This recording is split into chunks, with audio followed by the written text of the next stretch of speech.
Another unboxing video tayo ngayon, pero actually nabuksan ko na tong part na to nung naalala ko na kailangan ko nga palang i-video. So, ayan, medyo bukas na siya. And sobrang excited akong i-share to sa inyo guys kasi ito yung ito yung bagong product ng Rick Skin.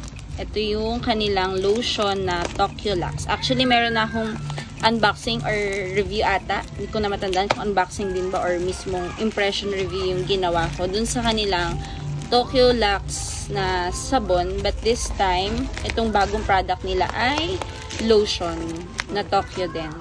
So, sobra excited ako kasi ang ganda talaga nung sabon na yun. Kaya lang, ang pinakauna kong comment dito, sabihin ko na yung mga thoughts ko habang nag-unbox para hindi sayang yung time. So, yung una kong thought dito, sobrang mahal niya. 350 pesos for only 100 ml.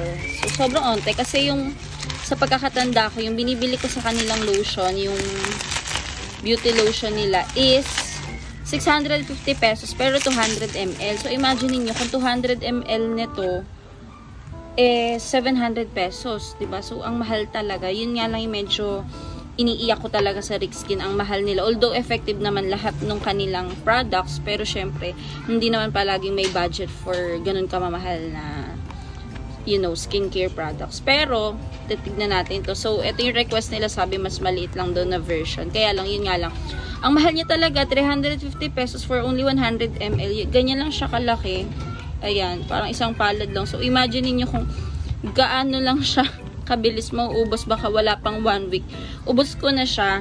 Tapos, bukod doon, sa 350 pesos na to, wala pa siyang SPF. Okay? So, ito ay Micro Essence Lotion. Doon sa group namin, sa Rick's Community, parang sabi nila doon, advisable daw to sa gabi, to sa umaga yung beauty lotion nila. Kasi yun yung may SPF, yun yung may protection under the sun. So, imagine niyo mahal talaga siya. So, ito ay may 18 months na shelf life. So, ito yung ingredients niya. Ipapakita ko na lang sa inyo, pero hindi ko na lang iisa-isahin. I-post-post nyo na lang. Then, this is the direction. Apply all over your body, especially areas where moisturization is needed most. Use regularly for best results. So, sabi ni Rick's, ito daw ay made in Japan. So, tignan nga natin. Actually, yung pouch, sobrang ganda naman ng quality. Ang sarap hawakan. Excuse my nails na lang. Ayan. So, Tokyo Luxe. Parang travel-friendly yung packaging niya. Yan. So, tignan natin yung consistency ng product. Ay! Oh my God! Sobrang ganda. Ang bango na. Amoy ko kaagad kahit medyo malayo sa aking face. So, ayan ang consistency niya. Sobrang bilis niyang i-apply sa katawan. Ayan. Sobrang bilis lang niyang i-spread sa skin. Ayan. At sobrang bango niya talaga, guys. Yun talaga yung masasabi ko sa mga products ng Rick Skin. Ang bango talaga ng products nila. Yun nga lang, ang pricey din talaga lahat. Iiyak ka talaga sa gastos. Ayan.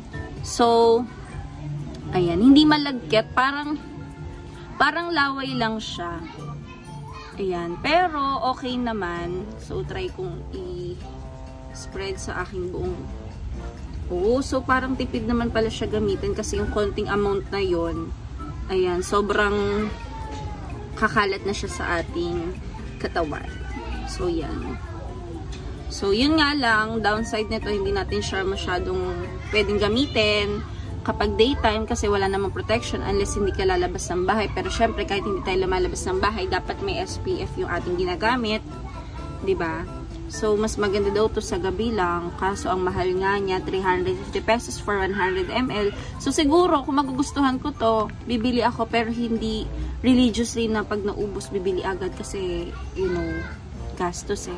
So, yun lang guys. Let me know your thoughts kung kayo ay nakapag-try na rin ito. At kung hindi pa, let me know din kung itatry nyo ba siya or hindi. So, yun lang. Thank you, thank you.